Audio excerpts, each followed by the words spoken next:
ఆ రకంగా చూసుకుంటే ఇంకోటి ఆయన తపస్సులో ఉన్నాడు. ఆ టైంలో ఈయన వేశాడు, ఆయన కోపాగ్ని మూడో కన్ను తెరిచాడు. శివుడు మూడో కన్ను తెరవగానే ఆయన భస్మం అయిపోయాడు, రౌద్రంలో భస్మం అయ్యాడు. ఎవరు? మన్మధుడు. అందుకే తెలుసా, మన్మధుడు కనిపించాడు మీకు ఎవరికి. అందరి దేవతలకి రూపాలు ఉంటాయి, మన్మధుడికి రూపం ఉండదు. ఎందుకంటే భస్మం అవుతాడు, ఆయన రతీదేవి ఒక్కరికే కనిపిస్తుంది అని వరం వస్తుంది. అందుకే మీరైనా ఇప్పుడు చూడండి, కోరిక అనండి, ఏది రూపం ఉందా? లేదు. మీ కోరికకు రూపం ఉండదు, కానీ అది అందరిలో ఉంటుంది.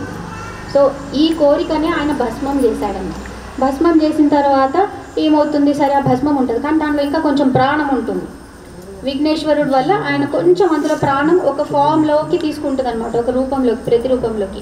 అని ఇద్దరు అన్నదమ్ములని shoulders, left and right shoulders లాగా ఇంకా తనలోంచే ఇద్దరిని కూడా సృష్టిస్తాడు. దీని ఒక వరం అడుగుతాడు, ఏంటంటే నాతో ఎవరైనా పోటీ, నాతో యుద్ధానికి వస్తే వాళ్ళ సగం బలం నాది అంటాడు. సగం బలం పోయింది, ఈయనకి డబుల్ అవుతోంది, వాళ్ళది లేదు. ఇది ఎవరితో జరుగుతుంది? దేవతలందరితో జరుగుతుంది. సో అందరూ నీరసించిపోయారు, పంచభూతాలు, దేవతలు, అందరి గణాలు నీరసించిపోయారు. ఎవరి దగ్గర శక్తి లేదు వాటితో పోరాడడానికి. సో మన రిసార్ట్ ఎప్పుడు ఏముంటారు, త్రిమూర్తుల్లో ఒక్కొక్కరి దగ్గర వరుసగా వెళ్ళాలి మనం. బ్రహ్మ ఎలా అంటాడు అంటే ఎగ్జామినర్ లాగా. ఇప్పుడు మీకు తెలుసు బయట ఈ అబ్బాయి మంచోడు కాదు, బాగా అల్లరి చేస్తాడు, కానీ లోపల ఎగ్జామ్లో బాగా పర్ఫామ్ చేశాడు అనుకోండి, మార్క్స్ ఇవ్వాలి తప్పదు. సో బ్రహ్మ కూడా తెలుసు వీడు రాక్షసుడు కాదు, కానీ ఆ టైంలో కావాల్సిన చూపించాడు అనిష్టం కాబట్టి ఇస్తాడనమాట. బ్రహ్మ పని అంతే. ఆ తర్వాత నాకు తెలియదు బాబు, మీరు తర్వాత వెళ్ళండి. ఇప్పుడు ముగ్గురే ఎప్పుడు అవతారాల్లాగా వస్తారు మీరు చూస్తే, శివుడు, విష్ణువు, పార్వతి, వీళ్ళు ముగ్గురే అవతారాలు ఎత్తుతారు, మిగతా వాళ్ళు పక్కన ఉంటారు. సరే ఫస్ట్ బ్రహ్మ దగ్గరికి వెళ్ళారు. బ్రహ్మ అన్నాడు, ఇవ్వడం వరకే నా వంతు, ఇంకా మిగతా మీరు చూసుకోండి. విష్ణువు దగ్గరికి వెళ్ళారు. విష్ణువు కూడా ఇందులో నేను ఎక్కువ సహాయం చేయలేను, మనం అందరం శివుడి దగ్గరికి వెళ్దాము అని శివుడి దగ్గరికి వెళ్తారు. శివుడి దగ్గరికి వెళ్తే శివుడు ఆది గురువు, ఆయన దగ్గరికి వెళ్తారు. సరే ఇలా అంటారు, సరే మరి నేను సాయం చేస్తాను, మరి మీరందరూ నేనేం చెప్తే అది చేస్తారా? చేస్తాం. వీక్ అయిన తర్వాత వేరే మనకి ఏది గత్యంతరం ఉంటుంది, ఏం చెప్తే అది చేయాలి అని. బండాసురుడు ఒక కోరిక ఉంటుంది, ఆయన ఏంటంటే ఈ భూగోళంలో వచ్చిన వాళ్ళెవరూ కూడా నన్ను చంపొద్దు అని. అది వేరే లోకం నుంచి ఉండాలి, అంటే అది ఒక ఇక్కడ నుంచి లేనిది ఎక్కడో ఒక దగ్గర నుంచి రావాలి అని ఉంటుంది. సో దానికోసం శివుడు చేస్తున్న ఇదన్నమాట. దాని ప్రత్యయంగా ఆయన ఏం చేస్తాడు, సముద్రాన్నంతా, ఒక యోజన సముద్రాన్నంతా ఎండగొడతాడు. ఎండగొట్టి అగ్నిగుండం, చిదగ్నికుండ సంభూత, అగ్ని కావాలా, అగ్నిగుండం కావాలా, అగ్నిగుండం వస్తుంది. సముద్రాన్నంతా ఎండగొట్టి చెట్లన్నింటినీ తీస్తాడు. సో కావాల్సిన కట్టెలు వచ్చేస్తాయి, అన్నీ వచ్చాయి. ఇప్పుడు అగ్ని లేకపోతే ఎలా? అగ్ని ఎవరు లేస్తారు? శక్తి, అగ్ని ఆయనలోనే ఉంది. సో ఆయన మూలాధారం, మీకు చక్రాల ఐడియా ఉందా?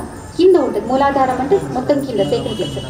అక్కడి నుంచి ఆయన అగ్నిని రగులుస్తాడు, అంటే ఆయన శక్తిని ఆయన స్వయంభూ కాబట్టి ఆయన శక్తిని ఆయనే రగులుస్తాడు. అది పైన వరకు కుండలినిలాగా పైకి వరకే వస్తుంది. ఇక్కడికి వచ్చిన తర్వాత ఆయన ఫలనేత్రం నుంచి బయటకు వస్తుంది. సో అగ్ని వచ్చిందా, మీరు యజ్ఞం చేయండి, అగ్ని ఉంది అంటా ఉంది, మీరు హవిస్సు వేయకపోతే, నెయ్యి వేయకపోతే ఆ అగ్ని ఎక్కువసేపు ఉండదు. ఇప్పుడు హవిస్సు కావాలి, సమిధలు కావాలి. ఎవరిని? మీరందరూ ఇందులో దుంకేసేయండి, పూర్ణాహుతి ఇవ్వండి అంటారు. అదేంటి గురువు కదా, తప్పు కదా, వాళ్ళు పాపం అడిగారు మాకు బాగు చేయండి అంటే దుంకేసేయండి అంటారేంటి? వీక్ ఉన్న పర్సన్కి మళ్ళీ చెప్పాను, వేరే గత్యంతరం లేదు. సరే దుంకారు, ఒకటి ఆయన మీద నమ్మకం, ఇంకోటి వీళ్ళకి వేరే ఆప్షన్ లేదు, దుంకారు. అలా అయిన దాంట్లోంచి వాళ్ళు పూర్ణాహుతి ఎప్పుడైతే ఇచ్చారో అప్పుడు అందులోంచి అమ్మ ఉద్భవించింది. ఇది చిదగ్నికుండ సంభూత. భూత అంటే మొత్తం ఒక ఫామ్, ఒక షేప్, అంటే అంటే సంపూర్ణంగా ఉద్భవించింది అమ్మవారు. ఇది బండాసురుడి కోసం. ఇప్పుడు మనలో చూద్దాం. ఫస్ట్ స్టోరీ ఎక్కడి నుంచి స్టార్ట్ అయింది? మన్మధుడు, కామం. మనలో కూడా వీక్నెస్ ఎక్కడి నుంచి స్టార్ట్ అవుతుంది? కోరికల నుంచి. ఒక కోరిక, ఇంకో కోరిక తీరలేదా, కోపం వచ్చింది. మెల్లగా ఏమవుతాయి, మన భారతీయ సంస్కృతిలో మనల్ని ప్రతి అంగం దేవతా శరీరం, ప్రతి ఇంద్రియాలని దేవతలతో పోలుస్తారు. సో అలా ఏమైందంటే ఈ కోరికల వల్ల మెల్లమెల్లగా మన ఇంద్రియాలన్నీ నీరసించిపోయాయి. ఇంద్రియాలు నీరసించిపోయాయి. ఇప్పుడు నువ్వు రక్షించుకోవాలంటే ఎలా? రక్షించుకోలేవు. నీకు ఒక గురువు కావాలి. ఇది నేను ఎవరికి చెప్తున్నాను అంటే, ఎవరైతే ఇప్పుడు ఉపాసకులు ఉంటారు కదా, కొంతమందికి గురువు, మన దేశంలో ఎక్కువ ఉంటుంది, మీకు మంత్రం కావాలన్నా గురువు కావాలి, ఎక్కువ మంది ఉంటారు. ఇప్పుడు అంతా కూడా కొంచెం యూట్యూబ్లో పిల్లలంతా చూసి మాకు సొంతంగా కావాలని వాళ్ళు సొంతంగా చేస్తున్నారు. అప్పుడు ఏమవుతుందో చెప్పడానికి చాలామంది పిల్లలు, మిలియన్స్ ఆఫ్ వ్యూవర్స్ ఉంటారు, సొంతంగా ట్రై చేస్తారు. మీరు వీక్, మిమ్మల్ని మీరు ఏం ఉద్ధరించుకోగలరు? మీరు ఆశ్రయం పొందాల్సిందే. ఒక గురువుని వెతుకుతారు, ఆ గురువుని నమ్ముతారు, ఆ గురువుకి మొత్తం సమర్పించుకుంటారు. సమర్పించుకున్నప్పుడు మళ్ళీ ఆయన వాళ్ళని తేజోవంతులను చేస్తాడు. ఇప్పుడు కూడా దేవతలు బయటకు వచ్చారు, కానీ తేజోవంతులే వస్తారు, అంటే పూర్ణ శక్తితో వస్తారు. అందుకే మీరు ఏదైనా గురువు దగ్గర ఏదైనా మంత్రోపదేశం కానీ ఆయన దగ్గర ఏదైనా తీసుకుంటే మీరు సేమ్ ఉంటారు. మీ రూపురేఖల్లో అట్లా ఎక్కడ మార్పు రాదు, కానీ మీ యాటిట్యూడ్లో, మీ క్యారెక్టర్లో, మీ వే ఆఫ్ లివింగ్లో, వీటన్నిటిలో మార్పు వస్తుంది. దీన్ని బయట నుండి చూసుకుంటే చిదగ్నికుండ సంభూతార్థం ఇది. అమ్మవారు ఇంక చిదగ్నికుండ సంభూత ఎవరి కోసం వచ్చింది? దేవకార్య సముద్యత, అంటే దేవకార్యం కోసం వచ్చింది. దేవాహ, దేవ అంటే సింగులర్, దేవాహ అంటే ప్లూరల్. ఇప్పుడు అమ్మవారు బహువచనం, దేవతలందరి కోసం కూడా వచ్చింది. మళ్ళీ దేవహ, శివుడి కోసము వచ్చింది. శివుడు లేనిది, శక్తి లేనిది శివుడు లేడు. ఇది ఎలా అంటే, ఇప్పుడు ఇంట్లో మీరు అందరూ కొత్తిల్లు కదా, కరెంటు అంతా ఎలక్ట్రిసిటీ పెట్టించుకున్నారు కదా, అంతా పెట్టించుకున్నారు, ఓకే, స్విచ్ బోర్డు కూడా రెడీ అయిపోయింది. లైట్ ఎందుకు రావట్లే? లైట్ ట్రావెల్ చేయగలదా? లైట్ ప్రయాణం చేయగలదా? చేయలేదా? ఫిజిక్స్ చేస్తుందా చేయదా? చేస్తుంది. మీ ఇంట్లో మీరు మిక్సీ తిప్పట్లేదు, లైట్ అయ్యగానే అది కూడా ట్రావెల్ చేస్తుంది. ఇప్పుడు అమ్మవారు ఏమైంది? ఫస్ట్ జ్యోతిలా, శివుడు జ్యోతిలా, అమ్మవారు ఏమైంది? వెలుగైంది. వెలుగు మొత్తం వ్యాపించింది. వ్యాపించి మీలో చైతన్యం. ఎందుకు చైతన్యం? ఎందుకంటే వెలుగుకి చైతన్యం ఉంటుంది, కదులుతుంది. అది కదిలింది కాబట్టి మీరు కదులుతున్నారు. ఇప్పుడు మీ ఒంట్లో కూడా ఆత్మ ఉంది, ఆత్మ ఉంది, అందులోంచి వెలుగు వస్తోంది, అది కదులుతోంది, అది చైతన్యం అవుతుంది. అందుకే మీరు రోజు కాలు, చెయ్యి, మేటకాయ ఏది చేస్తున్నా వాళ్ళ వల్ల. ఎప్పుడైతే శక్తి పోతుందో, ఆ వెలుగు పోతుందో, చైతన్యం పోతుందో ఏమవుతుంది? మనలో ఉన్న శివుడు శవం అయిపోతాడు. శక్తి లేనిది మనం. సో ఆ శివుడిని కలవాలంటే ఆ శక్తి కావాల్సిందే. మనం ఆ ఆయన్ని పట్టుకోవాలండి. అమ్మవారి నుంచే అయ్యవారిని పట్టుకోవాలి, అమ్మవారి నుంచి అయ్యవారిని పట్టుకోవాలి. అయ్యవారు కార్యకారణ అంటే ఐడియా ఉంటా, కాజ్ అండ్ ఇఫెక్ట్ అంటాం ఇంగ్లీష్లో. Cause and effect. కారణం ఉంది అంటే కార్యం, ఏదో కార్యం కోసమే ఉంది. కార్యం ఉంది అంటే కారణం వస్తుంది.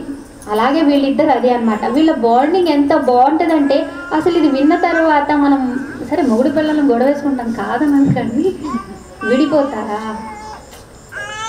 మీరిద్దరు వేరైతే కదా విడిపోవడానికి. మనలోనే ఇద్దరు ఉన్నారు. మీ వామ భాగం అంతా కూడా శక్తి రూపం, మీ కుడి భాగం అంతా శివరూపం.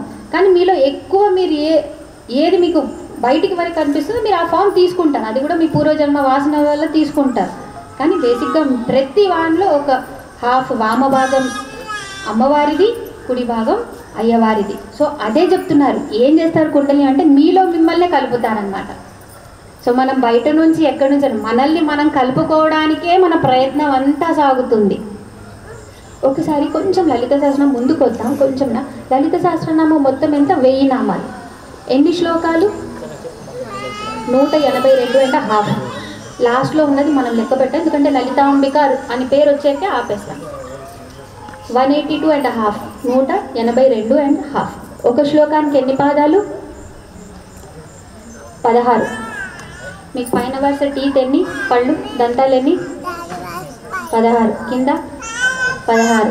పైన శివస్వరూపం, కింద శక్తి స్వరూపం, ఇద్దరు కలిస్తే ఒకటే. మీరు ఎక్కడైనా చూడండి, పైన పాదంలో 16కి మించి ఉండదమ్మా.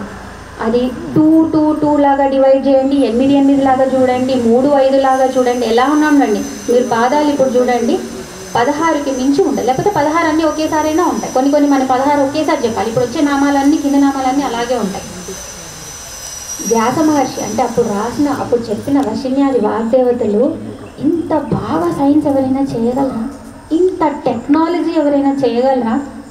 అమ్మవారికి 182 ఇచ్చారు. మిగతా 182 ఎవరిది? అయ్యగారిది. ఎందుకంటే పగలు అమ్మవారైతే రాత్రి అయ్యవారు. వాళ్ళిద్దరూ లేనిది లేరు, మనం కలిపితేనే మనం. కాబట్టి అమ్మవారికి కరెక్ట్గా 182. ఎందుకంటే అమ్మవారు పగలు అమ్మవారి స్వరూపం పగలన్నమాట. అందుకే 182.5. సో పగలంతా. మీరు అంటే రోజుకొక నామం చెప్పినా మీకు ఒక సంవత్సరం వెళ్ళిపోతుంది.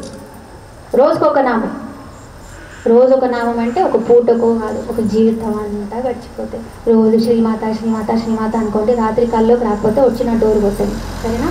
నేనే ఫోన్ కానీ నిజం. పని చేసినా ఏం చేసినా ఆమెని అదే పనిగా అడగండి. ఎందుకంటే అమ్మ ఇచ్చినంత ఈజీగా ఇంకెవ్వరు ఇవ్వరు. ఆమె కోపం వచ్చినా ఏది వచ్చినా మళ్ళీ అయ్యో నా పిల్లాడు బాధపడతాడు, వాడు ఎంత పెంకివాడైనా అవ్వది, ఇస్తుంది. నాన్న ఇవ్వడు, అమ్మ ఇస్తుంది. సో మనం ఆ అమ్మని పట్టుకోవాలి. సరే, ఒకటి ఎగ్జాంపుల్ చెప్తాను. ఇప్పుడు మీరు గృహస్థు కదా, అందరూ గృహస్థులు. ఇప్పుడు మీరు ఇల్లు మారుతున్నారు, టెంపరీ హౌస్, గృహం మారుతున్నారు. గృహస్థు మీరేమైనా మారుతున్నారా? నేనైతే 8, 9, 10 ఇల్లు మారా. నేనైతే మారలే, నేను అలాగే ఉన్నా.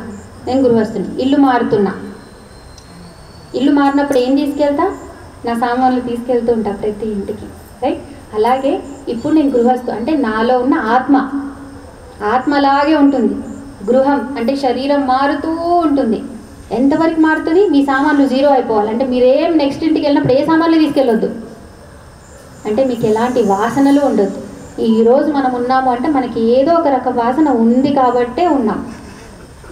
అందులో దానికి అనుకూలంగానే కొందరు కర్మజీవులయ్యారు, కొందరు భక్తి జీవులయ్యారు. ఒక్కొక్కళ్ళు ఒక మార్గాన్ని పట్టారు. ఇప్పుడు పిల్లాడు మ్యాథ్స్లో వీక్ ఉన్నాడు, టీచర్ ఏ సబ్జెక్ట్ బాగా రివిజన్ చేయిస్తుంది? మ్యాథ్స్. మిగతా అన్ని పర్ఫెక్ట్ కదా.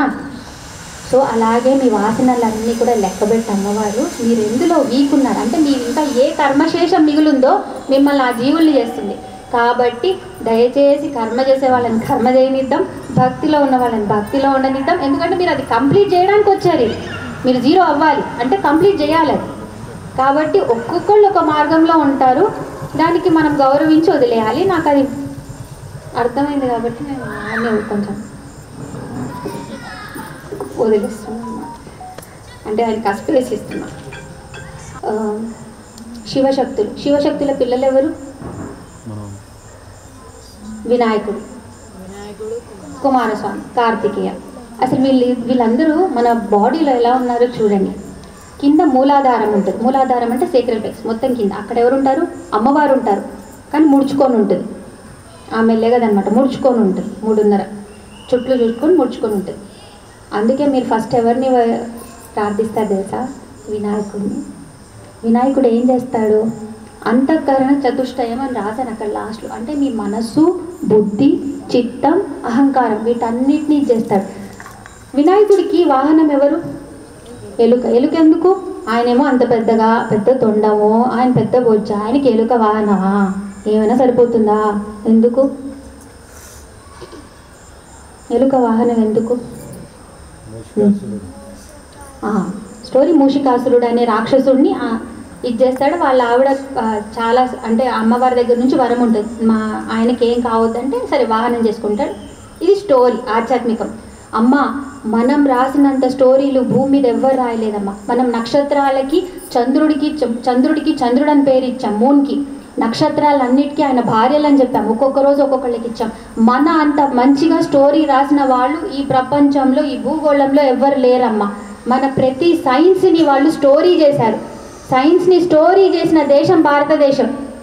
దాన్ని స్టోరీ లాగా చేయకండి, అవి హిస్టరీ, అవి నిజం. ఇప్పుడు నేను ఏదో కాలంలో నేను చచ్చిన తర్వాత 1000 సంవత్సరాల తర్వాత ఇంద్రాక్షణ ఆమె ఉండుండొచ్చు అన్నారనుకో, అక్కడ పైన ఉన్న నాకు బాధ వేస్తుంది. అలాగే రాముడు ఉండొచ్చేమో, కృష్ణుడు ఉండొచ్చు. మైథలాజికల్ అని చెప్పకండి. మైథలాజికల్ అంటే మిత్, ఉందో లేదో తెలియదు. వాళ్ళు హిస్టరీ, వాళ్ళు నడిచారు, వాళ్ళు మనుషుల నుంచి దేవతలు అయ్యారు. కాబట్టి వాళ్ళని మైథలాజికల్ అనొద్దు. వాళ్ళు హిస్టరీ, వాళ్ళు ఉన్నారు, వాళ్ళు నడిచారు, వాళ్ళకి మనకు దారి చూపించారు, మనం నడుస్తున్నాం ఈరోజు. సరే, వినాయకుడు ఎలుక ఎందుకు? మూషికాసురుడు ఎలుక. ఎప్పుడైనా ఇంట్లో ఎలుకని పట్టగలిగారా? స్పీడ్, మనసు, చంచలత్వం, ఆగదు ఒక దగ్గర. సో వినాయకుడు ఏం చేశాడు? చంచలత్వాన్ని, దాన్ని మనము ఒక్కటే అమ్మ, ప్రతి దేవతకు ఒక వాహనం ఉంటుంది. ఆ దేవతకు వాహనం ఎందుకు ఉంటుంది? అది కూడా ఎక్కువగా జంతువులే ఉంటారు. ఎందుకంటే వాళ్ళని వాళ్ళు ఆరోహిస్తారు, అంటే వాళ్ళని వాళ్ళు కాంకర్ చేస్తారు కాబట్టి. సో ఇప్పుడు ఎలుక అనే చంచలత్వాన్ని వినాయకుడు కాంకర్ చేశాడు కాబట్టి ఎలుకను ఆయన వాహనంలాగా వాడుకున్నాడు. ఇప్పుడు ఎలుక చంచలత్వం, అంటే చంచలత్వం దేనికి ఉంటుంది? మనసుకు ఉంటుంది. ఒక్క దగ్గర కూడా, మీరందరూ ఇక్కడ కూర్చున్నారు కానీ సగం ఎక్కడున్నారో నాకు తెలియదు. సో మనసు చంచలత్వం, మిమ్మల్ని పట్టాలంటే కష్టం. ఆ మనసుకి ఎవరు పట్టుకొని ఉండేది? వినాయకుడు. సరే, మనసు ఒక్కటే పట్టుకున్నాడంటే సరేలే, ఏం కాదనుకున్నాం. ఆయన భార్యలు ఎవరు? బుద్ధిని కూడా ఆయన దగ్గరే పెట్టుకున్నాడు కదా. బుద్ధి లేదనుకోండి, మీకు ఈధ 2 ఉండాలమ్మా, లోపల నుంచి సద్బుద్ధి, బయట నుంచి సత్సంగం. ఈ 2 లేదనుకోండి దారి తప్పడం చాలా సులువు. సో లోపల నుంచి ఆ సద్బుద్ధికి ఎవరు? వినాయకుడే పెట్టాలి. చిత్తం అంటే చైతన్యం, కదిలేదు, అది కూడా ఆయనే నియంత్రిస్తాడనమాట. అహంకారం అనేది ఇప్పుడు ఈ అహంకారంతోనే నేను ఉంది కాబట్టి నేను మాట్లాడుతున్నా. మీకు ఎప్పుడైతే అహం అనేది లేదో ఫస్ట్ మీరు మాట్లాడడం ఆపేస్తారు. మీలో మీరు లేదు, 2 ఉన్నప్పుడే అహంకారం. ఎప్పుడైతే అది 2 లేదు, ఒకటే అన్నారనుకో, ఇంకా ఈ అహం ఉండదు, ఆ మాట ఉండదు, కదలిక ఏది ఉండదు. వాటన్నిటికీ కూడా ఈయన బాగా పట్టుకుంటాడు. సో అందుకే వినాయకుడు మూలాధారం దగ్గర అధిష్టాన దేవత వినాయకుడే. ఆయన ఎప్పుడైతే పట్టుకుంటాడో అమ్మని ఏం చేస్తాడు? మెల్లగా ఆ పాము చుడుతుంది. ఆ తర్వాత ఎవరికి ఇస్తాడు? కార్తికేయుడికి ఇస్తాడు. కార్తికేయుడి స్పీడ్ సూపర్ స్పీడ్, స్టోరీ తెలుసు కదా. వినాయకుడేమో అమ్మ చుట్టూ భూగోళం అట్టే తిరిగాడు, కార్తికేయుడు డండంగా వెళ్ళిపోయాడు. కార్తికేయుడికి సర్పాలతో బాగా రిలేషన్ ఉంటుంది. కుండలిని కూడా సర్పమే, ఐడియా ఉంటుంది. ఎందుకు ఇవన్నీ చెప్తున్నాను? ఇవన్నీ చెప్పాల్సిన అవసరం లేదు, కానీ మీరు తెలుసుకోకపోతే ఎప్పుడు తెలుసుకుంటారు? వాళ్ళు వచ్చి మీ పాములు ఉన్నాయి, మీకు ఎలుకలు ఉన్నాయి అంటే ఎప్పుడు మీరు తెలుసుకునేది? మీరే తక్కువ చేస్తారు. తెలుసుకుంటే తక్కువ చేస్తారా? గట్టిగా నాలా మాట్లాడతారు. నేను తెలుసుకున్నాను కాబట్టి ఈరోజు మాట్లాడుతున్నా. తెలియకపోతే నేను కరెక్టే కదా, తెలుసుకోండి. అందుకే చెప్తున్నాను పిల్లలకి. కార్తికేయుడు, కుక్కి సుబ్రహ్మణ్యేశ్వర స్వామి, అంత నాగదోషాలు ఉంటే సుబ్రహ్మణ్యేశ్వర స్వామినే మొక్కుతాం. ఎందుకంటే ఆయన కుండలిని, ఆయన నాగదోషాలు అన్నీ తీస్తారు. పిల్లలు లేని వాళ్ళకి, మగపిల్లలు లేని వాళ్ళకి, సర్పదోషాలు ఉంటే మగపిల్లలు పుట్టరు, తరాలు పుట్టరు. కుక్కికి వెళ్ళండి, నాగదోషం సర్పదోషం అయినా సుబ్రహ్మణ్యేశ్వర స్వామి తీరిపోతుంది. ఆయన ఏం చేస్తాడు? మెల్లగా అమ్మని తీసుకొని ఆయన ట్రావెల్ చేస్తాడు. ఎక్కడికి? సహస్రార్కి. అక్కడెవరు ఉంటారు? శివుడు. సో అమ్మని అయ్యతో కలిపేది ఎవరు? కింద ఉండి మనల్ని బుద్ధిని పట్టుకొని ఒక దగ్గర స్థిరంగా పెట్టే వినాయకుడు. ఆ తర్వాత టకటకటక పైకి తీసుకెళ్ళే కార్తికేయుడు. ఏం ఫ్యామిలీ అబ్బా కదా, సూపర్ ఫ్యామిలీ. అంతా మన బాడీ అంతా ఒక దేవతా శరీరం అమ్మ. అది మీకు తెలిసినాడు కదా. మీ చేతిని తిట్టరు, మీరు ఇంకొకళ్ళ శరీరాన్ని తిట్టరు. అదొక దేవతా స్వరూపం. ప్రతి అంగం ఒక దేవతా స్వరూపం. నేను స్కిన్ డాక్టర్ని. చర్మ వ్యాధులు వచ్చినప్పుడు అసలు కుష్ఠరోగం అనేది కొంచెం బాగా ఇబ్బంది పెట్టేది. ఇప్పుడు ఇది తెలిసిన తర్వాత అనిపిస్తుంది వాళ్ళకి మంత్రం చేయాలన్నా, వాళ్ళకి కనీసం బొట్టు, ఇవన్నీ లాస్ట్ స్టేజ్కి వస్తే ఇవన్నీ బాగా ఇదైపోతాయి. ఉంటారు కానీ ఇవి ఉండవు. అంటే ప్రతి వాడికి చిన్నది కూడా చాలా ఇంపార్టెంట్ అమ్మా. మీరు దీన్ని కూడా లెక్క చేయకుండా పెట్టలేరు, అన్నీ కావాల్సిందే. సో అలాంటప్పుడు తెలుస్తుంది ఎంత ఇంపార్టెంట్ మన ప్రతి భాగం. దేన్ని మీరు ఇది తక్కువ ఇది ఎక్కువ అనవద్దు. అందరూ సమంగానే ఉన్నారు, అందరిలో దేవతా శక్తులు ఉన్నాయి. సహస్ర అంటే 1000 అనంతం. సహస్రం అంటే అనంత సూచిక. కానీ దానికి మనం లిమిటేషన్ పెట్టాలి కదా, ఏదో ఒక నెంబర్కి కుదించాలి కాబట్టి 1000కి కుదించాం. సో అమ్మవారు 1000 సూర్యకిరణాలు వస్తే, 1000 సూర్యకిరణాలు, సూర్యకిరణాలు అనుకోండి, సూర్యులు వస్తే ఎలా ఉంటుంది? అలా ఉంది అమ్మవారి ఆభ, అంటే తేజస్సు. ఉజ్జద్భాను సహస్రాభ, అమ్మవారి తేజస్సు 1000 సూర్యకిరణాల్లాగా ఉంది. చతుర్బాహు సమన్విత, సహస్రాభ కదా, సహస్రాభ. సో ఫస్ట్ సహస్రాభ అంటే సహస్ర ఆభ అంటే తేజస్సు, జ్యోతి. మీకు కనిపిస్తుందా సూర్యకిరణం? ఎప్పుడైనా సూర్యుడిని చూడాలనుకుంటే సూర్యుడు కనిపించాడా? బాగా తేజస్సుతో ఉన్నప్పుడు బాగా కిరణాలు వస్తున్నాం, కనిపించడు. మీకే కొంచెం కళ్ళు మూసుకుపోతే కొద్దిసేపు అయిన తర్వాత. అలాగే అమ్మవారిని ఎవరు చూడలేకపోయారనమాట. అమ్మవారిని ఎవరు, ఇది ఎక్కడ జరుగుతుంది ఇంకోటి చెప్తారా? ఇలాగే విశ్వరూపం చూడలేకపోయాడు అర్జునుడు. మహాభారతంలో ఎప్పుడైతే శ్రీకృష్ణుడు చూపించాడో ఆ విశ్వరూపాన్ని ఆయన తట్టుకోలేక మామూలు రూపానికి వచ్చేసేదేవా నా వల్ల కాదు అని. ఇంకోటి దేవకార్య సముద్ర దగ్గర ఒకటి చెప్తాను. ఇక్కడ ఉన్న స్టోరీ మహాభారతంలోని స్టోరీ. దేవకార్య, దేవతల కార్య. అక్కడ పాండవులు కౌరవులు కొంచెం ఎప్పుడు బ్యాడ్, పాండవులు గుడ్. యుద్ధం స్టార్ట్ అయింది, కురుక్షేత్రం స్టార్ట్ అయిపోతుంది. కృష్ణుడేమో ద్వారకా నగరానికి ఆయన దగ్గర చాలా సైన్యం ఉంది, హెల్ప్ కావాలి కదా, అడుగుతాం, తప్పేముంది, పెద్దవాళ్ళు ఉంటే. వెళ్ళారు ఇద్దరు. ఫస్ట్ దుర్యోధనుడు వెళ్ళాడు. కృష్ణుడు పడుకున్నట్టు నటించాడు, కళ్ళు మూసుకున్నాడు. దుర్యోధనుడు వచ్చాడు, కాళ్ళ దగ్గర ప్లేస్ ఉంది, తల దగ్గర వెళ్ళి కూర్చున్నాడు. మన అహం చూడండి, మన కోరికలు కావాలన్నప్పుడు కూడా అమ్మవారి దగ్గర ఇలాగే ఉంటాం, సేమ్ అదే స్టోరీ ఉంటుంది. అర్జునుడు వచ్చాడు, దుర్యోధనుడు కోరికల కోసం వచ్చాడు, అర్జునుడు సరెండర్, తనను తాను సమర్పించుకున్నాడు, వచ్చాడు. ఒక్క నిమిషం ఆలోచించలేదు, నేను ఎక్కడ కూర్చోవాలి ఏంటని పాదాల దగ్గర వెళ్ళి కూర్చున్నాడు. కళ్ళు తెరిచాడు కృష్ణుడు. ఫస్ట్ అర్జునుడు కనిపించాడు. అర్జున వచ్చావా? వచ్చాను. దుర్యోధన నేను వస్తాను. సరే నువ్వు వచ్చావా? మంచిది. సరే ఏం కావాలి అంటే, ఇట్లా యుద్ధం మరి స్టార్ట్ అవుతుంది కదా, మాకు కొంచెం మీ సహాయం ఏదైనా అంటే సరే అడగండి అని. ఇప్పుడు దుర్యోధనుడికి భయం, అమ్మో ఫస్ట్ అర్జునుడిని చూశాడు, అడిగేస్తాడేమో, ఏమో అని చెప్పేస్తాడేమో, అర్జునుడికి ఇచ్చేస్తాడేమో అని. ఇలా ఎందుకు ముందు పెట్టుకొని వచ్చాడు, ఏం కావాలనేది అడగడానికి రెడీగా వచ్చాడు, ఫిక్స్ అయ్యి వచ్చాడు. కాబట్టి అర్జునుడు కొంచెం గమనించి, సరే దుర్యోధన నేను ఫస్ట్ వచ్చాడని నేను అడుగుతా. అడుగు. సరే నేను రెండుగా డివైడ్ చేస్తాను, ఇద్దరు వచ్చారు కాబట్టి ఇద్దరికి ఇవ్వాలి, నేను ఒకరిని ఖాళీగా పంపలేను, ఇద్దరికి ఇవ్వాలి. సరే నేను రెండుగా విడదీస్తా, ఒకటి నా సైన్యం, ఇంకోటి నేను. నా సైన్యం అంటే నేను ఇచ్చే తర్వాత మీకు ఇచ్చే మంచులు, మీకు ఇప్పుడు కావాలి కదా అష్టైశ్వర్యాలు, సిరి సంపదలు, భోగభాగ్యాలు, ఇవంతా ఒకవైపు, నేను ఒకవైపు. సరే దుర్యోధనుడు ఏం కావాలి? నాకు సైన్యం కావాలి. దుర్యోధనుడికి యుద్ధం గెలవాలబ్బా, సైన్యం కావాలి. కృష్ణుడు ఏమంటాడు మళ్ళీ? ఊరికే నేను ఆయుధం పట్టను, నేను యుద్ధం చేయను. అలా అంటూ ఆయన ఉంటే ఏంటి, లేకపోతే ఏంటి? సో దుర్యోధన వద్దు, నాకు సైన్యం చాలా పవర్ఫుల్, అంతమంది సైన్యం ఉంది, నేను కొట్టేయగలను. సరే అర్జునుడు అంటారు. మరి కృష్ణుడు అయ్యా ఏమయ్యా, మరి నేను యుద్ధము చెయ్యను, ఆయుధము పట్టను, నీకు రథసారథిని అవుతాను. సరే నువ్వు ఉన్నావుగా, చాలు నాకు. ఇక్కడ ఏమవుతుంది అంటే, ఇంత ఆయన ఉట్టి కృష్ణుడే కావాలి, సద్బుద్ధి ఊరికేనే రాదు. కృష్ణుడు వీళ్ళతో ఎందుకున్నాడు? కృష్ణుడు ఒకటి ఏంటంటే, వీరు ధర్మం వైపు ఉన్నారు కాబట్టి ఉన్నాడు. ధర్మం వైపు లేకపోతే వీళ్ళ వైపు ఉండేవాళ్ళు. ధర్మము, దాంతోపాటు అక్కడున్న ద్రౌపది అందరూ కూడా కృష్ణ భక్తురాలు అన్నమాట. వాళ్ళని ప్రొటెక్ట్ చేయడానికి అన్నట్టే ఈయన ఉన్నాడు ధర్మం వైపు. మరి అటువైపు చూడండి ఎంత ఉన్నారు. అక్కడ ఉన్నది ఎవరు? ద్రోణాచార్యుడు, భీష్ముడు, కర్ణుడు, వీళ్ళందరూ పెద్ద వాళ్ళు, మంచివాళ్ళు. కర్ణుడికైతే ఆయనకి శూరవీర దానకర్ణ. కానీ వాళ్ళ వైపు ఎవరు తీసుకోలేదు. ఎందుకు? వాళ్ళు దుస్సంగంలో ఉండే, వాళ్ళు దుర్యోధనుడితో వెళ్ళిపోయారు. అంటే మీరు ఎంత మంచివారైనా ఉండనివ్వండి, కానీ మీరు దుస్సంగం పట్టారనుకోండి, మీరు ఇక్కడ ఈ నుంచి విడిపోయినట్టే. మీరు ఆ సంఘం నుంచి, ఎందుకంటే వాటి పర్యవసనాలు వాటికి ఉంటాయి. ఇటువైపు వచ్చేసాడు.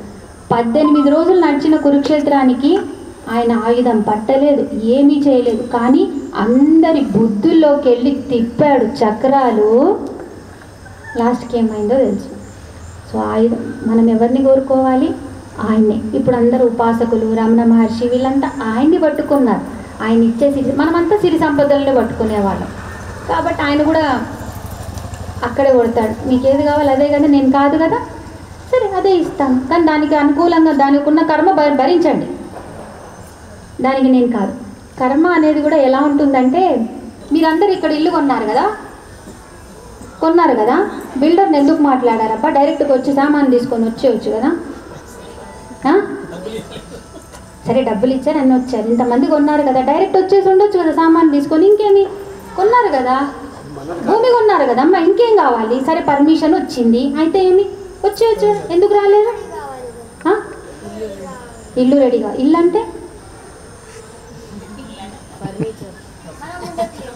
ఉండే ప్లేస్. ఏముంటుంది ఇల్లు అంటే? ఏంటి? మనం ఉండడానికి నివాసం. సరే ఏముంటుంది? 4 గోడలు. సో మీరు ఎంత ఇల్లు కొన్నా, ఏ భూమి కొన్నా, మీరు ఉండాలంటే అది లిమిటేషన్లోకి వచ్చేసేయాలి. లిమిటెడ్ అవ్వాలి. సో అమ్మవారు చాలా అన్లిమిటెడ్ ఉంది, కానీ ఎవరు ఆమెను అందుకోలేకపోతున్నారు. ఆమె ఏం చేసింది, మెల్లగా లిమిట్ అయిపోయింది, తగ్గింది. సో అలా ఏం చేసింది, అక్కడ ఒక సర్కిల్ వేసాను, ఫస్ట్ గుడ్డులాగా, రైట్. దానికి ఏం చేశానంటే 4 చుక్కలు పెట్టా. 4 చుక్కలు పెట్టి లైన్ వేసి కలిపాను. కలిపితే ఏమైంది, స్క్వేర్ అయ్యిందా? సో ఇప్పుడు ఉండడానికి అయ్యే ప్లేస్ సరిపోయిందా, వచ్చిందా? అమ్మ చతుర్బాహు సమన్విత. సో అమ్మవారు అలా వచ్చి భూమి మీద కూడా మనకు ఉండడానికి కావలసినట్టు, అందుకే మనకి 4 దిక్కులు ఇచ్చింది. ఆ పెద్ద 4 దిక్కుల్లో మళ్ళీ మనం చిన్న ఇల్లు కట్టి మళ్ళీ 4 దిక్కులు చేసుకున్నాం. ఇది నడుస్తూ ఉంటుంది. ఎందుకంటే ఎప్పుడైతే మనం ఆ అనంతత్వాన్ని పట్టలేమో మన కోసం అమ్మ కుదిస్తూ ఉంటుంది అన్నమాట, చిన్నగా. కానీ అన్నిట్లో ఉన్నది ఆమెనే, అంతే. సో అలా అమ్మవారు ఏమైంది, అలా 4 దిక్కులైంది. ఆ తర్వాత ఏమైంది, 4 నాకు కనిపించట్లేదు, 4 సంధ్యావేళలు తెలుసు కదా, ప్రాతకాలం, మధ్యాహ్నం, సాయంత్రం. యాక్చువల్లీ అర్ధరాత్రి కూడా ఒకటి ఉంటుంది. ఇంకోటి ఇది పాట అందులో ఉంటుంది, చిరంజీవిదా ఒక సాంగ్ ఉంటుంది, అమ్మవారిది అయ్యవారిది కలిపి. జాగు 4వ జామైనా 3వ జామైనా ఆ పాట వినండి. అందులో అమ్మవారు అదే చెప్తుంది. పొద్దున్న అవుతుంది, నువ్వు నా దగ్గరకు వచ్చావు అనగానే మళ్ళీ జామైంది, మళ్ళీ భక్తులు వచ్చారు, మళ్ళీ నువ్వు వెళ్ళిపోయావు. 3వ జాము 2వ జాము అని ఇదే అన్నమాట జాము. వాళ్ళిద్దరు పాపం అలా ఉంటుంది. పిల్లలు కనిపించేసరికి మళ్ళీ ఎవరి పని వాళ్ళు వెళ్ళిపోతారు. అయ్యో వస్తున్నావు అని కానీ పిల్లలు వస్తారు, ఉన్నది అంతే. సో 4 పురుషార్థం. ఇవన్నీ ఎందుకు చెప్తున్నానంటే అమ్మ తాను ఇంత కుదుర్చుకుంది మనకి, ఎవరి కోసం, మన దానికోసం. మనం కూడా రూమ్స్ అంటే ఒక 4 గోడలు వేసారు, ఉండొచ్చు కదమ్మా. మీకు కిచెన్, డైనింగ్ హాలు, బెడ్రూమ్లు, హాలు, ఇవన్నీ అవసరం లేదు. కానీ మన కంఫర్ట్ కోసం, అలాగే అమ్మకు కూడా మన కంఫర్ట్ కోసం 4 పురుషార్థాలు, ధర్మ, అర్థ, కామ, మోక్ష. ఈ ఏది పట్టుకున్నా అమ్మనే ఉంటుంది అందులో, మీ ఇష్టం ఏది పట్టుకుంటారనేది. 4 చతుర్వర్ణాలు, బ్రహ్మ, క్షత్రియ, వైశ్య, శూద్ర. యాక్చువల్లీ ఇవన్నీ మన బాడీలోనే ఉన్నాయి. బ్రహ్మం అనేది నాలెడ్జ్ ఇచ్చేది, క్షత్రియ అంటే పని చేసే, అంటే పవర్, మనకి ఏమైనా ఇబ్బంది వస్తే ఏమంటారు, ప్రొటెక్ట్ చేసేవాడు. వైశ్య అంటే మనలో బిజినెస్, అంటే మనం ఏం చేయాలి, పనులు ఎలా చేయాలని నచ్చేది. శూద్ర అంటే మన చేతులు కాళ్ళు మనకు పని చేసేది.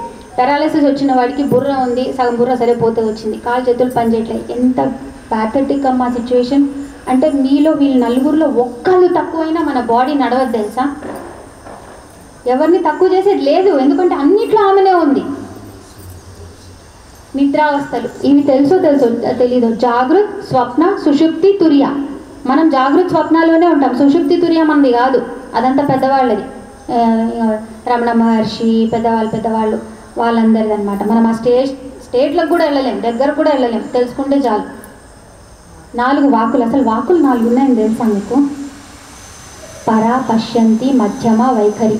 వైఖరి అంటే ఎప్పుడైతే మాట బయటకు వస్తుందో దాన్ని వైఖరి అంటారు. ఇక్కడ నుంచే ఫామ్ అయిపోతుంది ఏ భాష ఏంటి, ఎవ్రీథింగ్. అది అందరికీ భాష ఉంటుంది. సుభాష్ చంద్రబోస్ ఫోటోసింథసిస్ ఎవరు ఆయన అన్నాడు, plants can also they can move, they can also feel అని. ఇదే భాష, ఇదే అనమాట. అయ్యో నేషనల్ సారీ, జగదీష్ చంద్రబోస్ని సుభాష్ చంద్రబోస్, సారీ ఆయన గుర్తొచ్చాడు. సరే. సో ఆ మూమెంట్ అనమాట. రాక్స్కి కూడా ఉంటుంది, అవి కూడా మాట్లాడతాయి, వాటికి ఇక్కడ రాదు, ఇంకా కింద స్టేజ్ ఉంటుంది. అందుకే మీరు ఎవరినైనా తొక్కిన రాక్ అయినా ఎవరైనా అది కూడా బాధపడుతుంది, కానీ చెప్పుకోలేదు. మనం ఒక్కళ్ళని చెప్పగలం. మిగతా వాళ్ళని, జంతువులందరికీ ఇక్కడ మధ్యమ దగ్గర ఆగిపోతుంది, కింద పశ్యంతి దగ్గర ఆగిపోతుంది. మనమే ఇక్కడ నుంచి తీసుకెళ్ళి వాకులాగా చెప్పగలిగే కెపాసిటీ ఒక్క మనిషి జాతికే ఇచ్చాడు, ఇంకెవ్వరికి ఇవ్వలేదు. సహస్రాభ వచ్చారు కదా, ఉద్యద్భాను సహస్రాభ. ఇక్కడ ఏ రూపంలో ఉన్నారమ్మా? ఆభా, జ్యోతి అనుకోవచ్చా? కాంతి కదా, సూర్యుడు కాంతి, జ్యోతి అనుకోవచ్చు కదా. చతుర్బాహు సమన్విత అంటే 4 భాగాలయ్యారు. శ్రీయంత్రం ఐడియా ఉందా? శ్రీయంత్రం ఫస్ట్ ఆ త్రైలోక్య మోహన చక్రం ఫస్ట్, దానికి 4 ఉంటాయి. అమ్మవారు ఏం చేసింది, అక్కడ యంత్రం రూపంలో వచ్చేసింది. ఇప్పుడు జ్యోతి రూపమైన అమ్మ యంత్రం రూపం. తర్వాత చతుర్బాహు సమన్విత రాగస్వరూప పాషాడి, అంటే ఆ చేతుల్లో ఏం పట్టుకుందో తర్వాత వస్తాయి. అంటే అక్కడ ఏమవుతుందమ్మా, విగ్రహ రూపం, స్థూల రూపంకి వస్తుంది. అంటే మనము ఫస్ట్ జ్యోతి రూపంలో, ఇవే అమ్మవారి రూపాలు. జ్యోతి, యంత్రం, విగ్రహం. మనం విగ్రహం దగ్గరే ఉన్నాం, యంత్రం దగ్గరికి వెళ్ళాలి. తర్వాత జ్యోతి. అందుకే నిరాకార రూపం అంటారు. అందుకే కొంతమంది ఎవరి బొమ్మలు ఎవరివి పెట్టుకోరు, ఎందుకంటే వాళ్ళు నిరాకారం, జ్యోతి. మీరు ఎలా ఉంది దైవ స్వరూపం అంటే ఎవ్వరికి షేప్స్ ఫామ్స్ ఉండవు, మళ్ళీ లాస్ట్కి జ్యోతి స్వరూపమే. దాని అర్థం ఇంత ఉంది దాని లోపల. అమ్మవారు ఎలా వచ్చింది అంటే ఫస్ట్ జ్యోతి రూపం, తర్వాత యంత్రం రూపంలో, తర్వాత విగ్రహ రూపంలో. మనమందరం కూడా విగ్రహాన్ని విగ్రహంలో రెండు ఉంటాయి, యంత్రము ఉంటుంది, జ్యోతి ఉంటుంది. మీరు ఎలా పట్టుకొనైనా ముందుకు వెళ్ళొచ్చు. కానీ అలా పూజించే వాళ్ళని దీన్ని తప్పు పట్టకండి, దీన్ని వాళ్ళని తప్పు, మీ మార్గం మీరు ఎంచుకోండి, కానీ పక్క వాళ్ళని తప్పు పట్టకండి. అన్నిట్లో ఆవిడే ఉంది, అమ్మనే ఉంది. చెప్పండి, మీరు ఎందుకు ఐడల్ వర్షిప్ చేస్తారు అని చెప్తారు కదా, చెప్పండి, తెలుసుకోండి, చెప్పండి. దేవతా స్వరూపాలు ఒక్కసారి వాళ్ళకి మీరు ప్రాణ ప్రతిష్ఠ చేసిన, యంత్రం పెట్టినా. ఎంతమంది ఇంట్లో టీవీ ఉందమ్మా? అందరికి ఉందా? కనెక్షన్ తీసుకున్నారా? ఎందుకు? టీవీ కొన్న తర్వాత డైరెక్ట్ స్టార్ట్ చేయొచ్చు కదా, కనెక్షన్లు ఎందుకు పెట్టుకున్నారు? డబ్బులు వేస్ట్.